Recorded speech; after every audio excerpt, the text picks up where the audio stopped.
Happy Bharat, happy world, rich Bharat, rich world. నేను కావ్యశ్రీ, కపిల మహర్షి numerology office లో PRO. ఈ రోజు మనం బాబా పాండురంగం గారు, world hybrid numerologist, excellent life coach and yoga Guru sir తో ఒక టాపిక్ మాట్లాడబోతున్నాము. నమస్తే బాబా. నమస్తే, happy morning, great morning, good morning, golden time start now. అనండి, వినండి, కనండి, అనుభవించండి. తప్పకుండా మొదటిసారిగా మన యొక్క వీడియో చూస్తే లైక్ చేయండి, షేర్ చేయండి, ఆన్లైన్ బెల్ ఐకాన్ యాక్టివేట్ చేయండి, తప్పకుండా సబ్స్క్రైబ్ చేసి ఫార్వర్డ్ చేయండి. సో ఏంటి చెప్పమంటారు? ఫస్ట్ ఆఫ్ ఆల్, సో మన కోర్స్ డీటెయిల్స్ అంటే ఎవ్రీ మంత్ ఫస్ట్ నుంచి 10th వరకు ఆన్లైన్ కోర్సెస్ ఉంటాయి. న్యూమరాలజీ బ్యాచ్ వచ్చేసి ఫస్ట్ టు 10th ఉంటుంది. మంత్లీ 10 hours ఉంటుంది. దాని ఫీజు 1,59,999 అంటే 1,59,999 ఇండియన్స్ కి.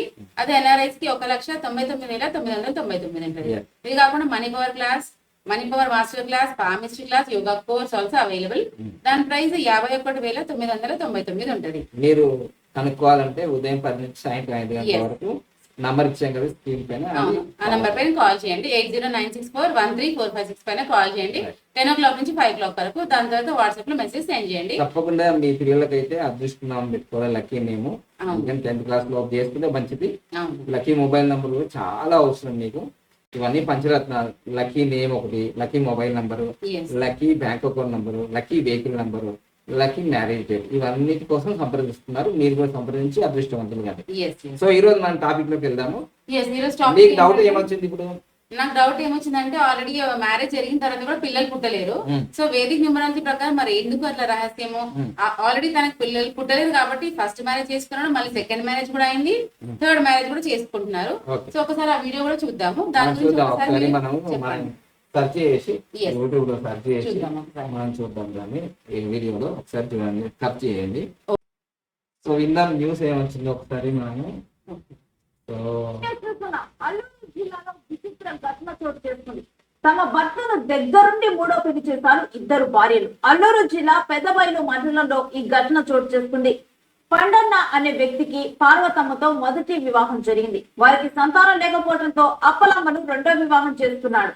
2007లో వారికి ఒక బాబు పుట్టాడు. రెండో సంతానం కావాలని భర్త పండన్న కోరాడు. దీంతో ఇద్దరు భార్యలు కలిసి స్వయంగా పెళ్లి పత్రికలు కొట్టించి భర్తకు లావణ్య అనే యువతితో మూడో వివాహం జరిపించారు.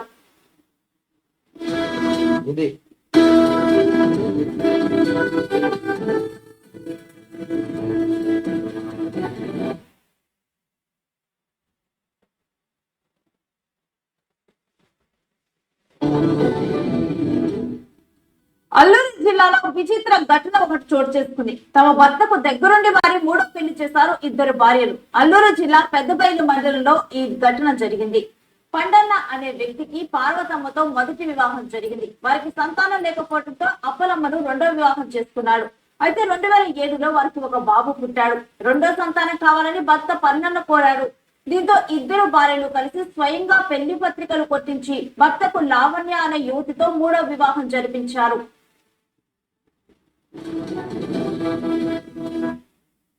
ఇంకా ఇదే విషయానికి సంబంధించి మరింత సమాచారం మా ప్రతినిధి రాజు అందిస్తారు.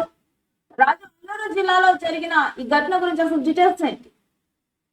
సహజంగా ఎక్కడైనా సరే ఒక పెళ్లి చేసుకున్న తర్వాత రెండో పెళ్లి చేసుకోవాలంటేనే ఎన్నో వివాదాలు, గొడవలు జరుగుతూ ఉంటాయి. భర్తకి రెండో భార్యను ఆ యువకుడు కూడా యాక్సెప్ట్ చేస్తున్నటువంటి పరిస్థితి అయితే ఉండదు. కానీ ఇక్కడ అల్లూరు జిల్లాలో ఉన్నటువంటి ఈ ప్రాంతంలో ముఖ్యంగా చూస్తే ఇది అందరినీ ఆశ్చర్యానికి గురి చేస్తున్నటువంటి పరిస్థితి అయితే ఉంది. పెద్దబాయిల్లో ఉన్నటువంటి పండన్న అనే వ్యక్తి, అతనికి ఇది మూడో వివాహం. అయితే ఆశ్చర్యం ఏంటంటే మొదటి ఇద్దరు భార్యలు కలిసి మూడో వివాహం చేయడం అనేది ఇప్పుడు ఒక చర్చ నడుస్తున్నటువంటి పరిస్థితి అయితే ఉంది. మొదటి భార్యకు వివాహం జరిగిన తర్వాత వారికి పిల్లలు పుట్టకపోవడంతో రెండో భార్య వివాహం చేసుకున్నాడు. రెండో భార్య వివాహం చేసుకున్న తర్వాత వాళ్ళకి ఒక అబ్బాయి పుట్టినటువంటి పరిస్థితి అయితే ఉంది. తర్వాత అంటే మళ్ళీ ఆ అమ్మాయి కావాలని తను మరొక బాబు కావాలని వివాహం చేసుకోవాలనుకోవడంతో ఇద్దరు భార్యలు కలిసి ఇప్పుడు లాస్ట్ ఇయర్ ఆమెకి ఇచ్చి మూడో వివాహాలు చేసినటువంటి పరిస్థితి అయితే ఉంది. సహజంగా చూస్తే ఎక్కడైనా సరే హిందూ సాంప్రదాయంలో కానీ ఒక వివాహానికే విలువ ఉంటుంది అనేది ఉంటుంది. తర్వాత రెండో వివాహం చేసుకోవాలంటే చనిపోయినటువంటి భార్య అయినా సరే భర్త అయినా సరే వాళ్ళు చనిపోతే కనుక రెండో వివాహం చేస్తారు. దీన్ని ఎవరు సో ఇది మ్యాటర్ ఎందుకు జరుగుతున్నాయి ఏంటిది అంటే ముఖ్యంగా కారణం వీళ్ళు రెండవ వివాహం మూడవ వివాహం చేసుకోవడానికి కారణం ఏంటంటే పిల్లలు పుట్టుకోపోవడం. మళ్ళీ ఒక బాబు పుట్టింది కదా, మళ్ళీ ఒక అమ్మాయి కావాలనుకుంటే రెండో భార్య కూడా మళ్ళీ సంతానం కాలేదు, కారణం అది. ఇప్పుడు మళ్ళీ మూడో వివాహం చేసుకుంటారు. అది కూడా ఏ డేట్లు అంటే ఇదిగో చూడండి, వాళ్ళు చేసుకున్న మ్యారేజ్ డేటు ఆల్రెడీ 25 4వ నెల 25 జూన్, మళ్ళీ జూన్ 2024లో చేసుకున్నట్టున్నారు. ఏదైనా సరే ఇది 7, ఇది 6, ఇది 8, సో ఇది 13, ఇది 8, సో 11, 1, 20, సో ఇది మొత్తం 7, 3 వచ్చింది. సో ఏ మ్యారేజ్ డేట్ అయినా మీరు ఇలా క్యాలిక్యులేషన్ చేయాలి.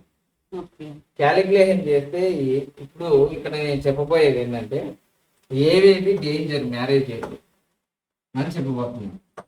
ఎవరి మ్యారేజ్ డేట్ అయినా సరే ఇదిగో 8, 17, 26, 8, 17, 26లో పెళ్ళైతే వాళ్ళకి కష్టాలు తప్పవు. ఆర్థికంగా కానీ ఆరోగ్యంగా కానీ భార్యాభర్తలు కానీ విడాకులు కానీ ఏదైనా సరే జరుగుతుంది. ఇప్పుడు వాళ్ళకి పిల్లలు పుట్టడం లేదంటే ఖచ్చితంగా 8, 17, 26 జరిగి ఉంటుంది అనుకుంటున్నాను. ఏదో దీంట్లో అయితే జరిగి ఉంటుంది.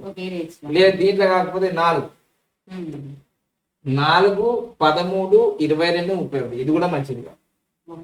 ఇది చాలా డేంజర్ మ్యారేజ్ డేట్. ఇప్పుడు నేను గీసిన 2 అయితే దాని తర్వాత ఇంకా కింది రోజులు ఉంది కదా, ఇదేమో పై రోల అంటే మనకి ఇది ఒక అద్భుతంగా ఏంటంటే హైయెస్ట్ లెవెల్లో ఉన్నాయి. ఈ కిందికి వచ్చిన కొద్ది కష్టాలు ఎక్కువ. ఈ 2 కూడా అప్ అండ్ డౌన్ ఇస్తుంది. 2, 11, 20, 29లో మ్యారేజ్ అయినా కానీ ఆర్థిక ఇబ్బందులు ఆరోగ్య ఇబ్బందులు అప్ అండ్ డౌన్స్ టెంపరీగా ఎదుగుడు ఎక్కువ, పర్మనెంట్ సెటిల్మెంట్ ఉంటుంది అది. దాని తర్వాత ఇప్పుడు 7 వచ్చింది.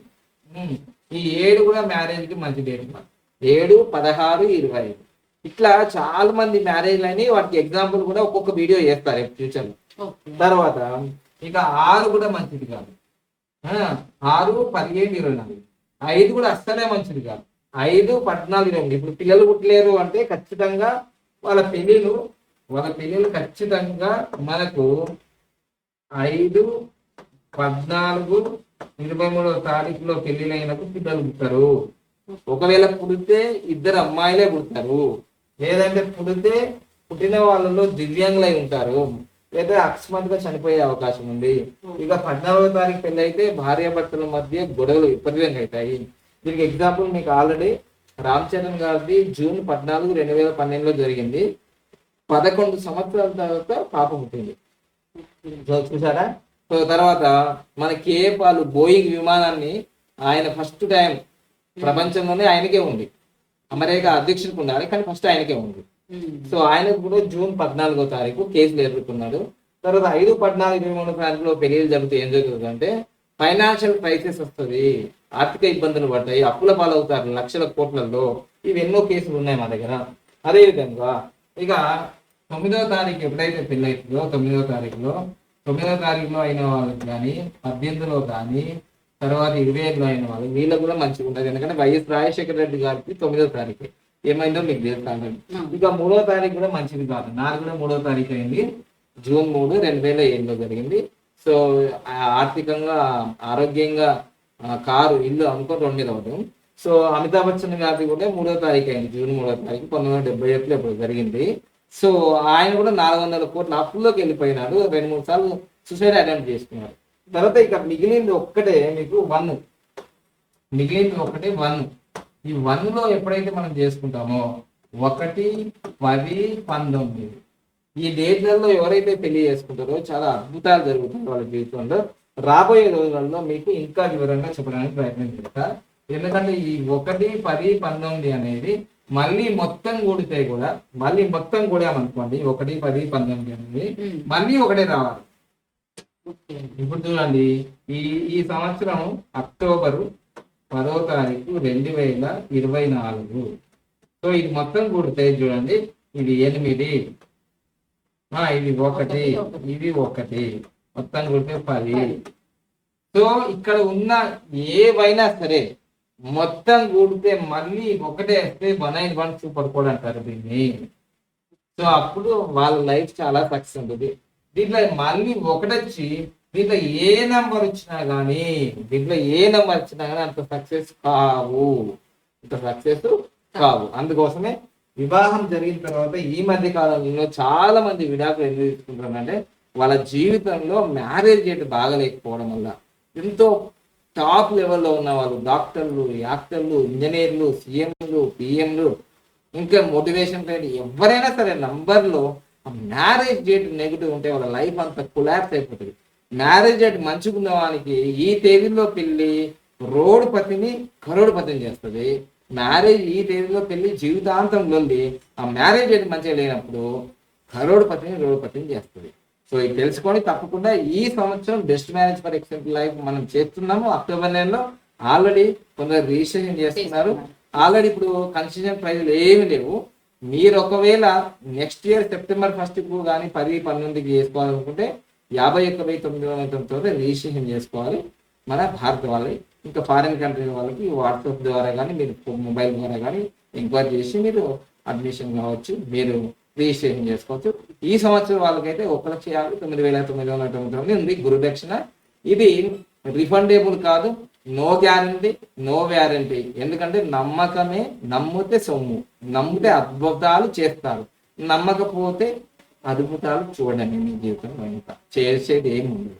సో అందుకోసమే ఇంకా ఆల్రెడీ మనం జూన్ వరకు ఇచ్చాము, వాటికి కన్సిడర్ అది అయిపోయింది. ఇప్పుడు జూలై 1 ఈ వీడియో, ఇంకా ఎవరికి కన్సిడర్ లేదు.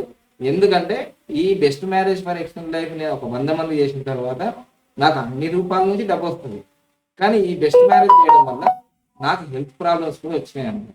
ఎందుకంటే వాళ్ళకి సంబంధించిన ప్రయోగాలు చేయడము, వాళ్ళ శని దోషము, కేతు దోషము, రాహు దోషము, ఇవన్నీ దోషాలు మరి వాళ్ళు అనుభవించేది నా మీదకి వచ్చేసింది. కాబట్టి నాకు హెల్త్ ప్రాబ్లం వచ్చేసి నేను పెద్ద ఇంట్రెస్ట్ చూపించుకుంటాను. ఎవరైనా చేసుకోవాలనుకుంటే ఇది ఒక మార్గము. సో అప్పుడు నేను చేయగలడానికి వీలుంటుంది. ఇక్కడ కూడా ప్రైజ్ విషయంలో, గురుదక్షిణ విషయంలో మాత్రం కాంప్రమైజ్ ఏం లేదు. ఎందుకంటే మీరు ఆల్రెడీ అనుభవిస్తున్నారు ఆ నెగిటివ్ని. ఓకేనా? సో అది ఒక్కసారి ఆలోచించండి. ఆన్లైన్లో ఉంటుంది, మరి డైరెక్ట్గా ఉంటుంది హైదరాబాద్లో. మీరు నిర్ణయం తీసుకోండి, నిర్ణయం మీ చేతుల్లో ఉంది. Thank you. హ్యాపీ భారత్.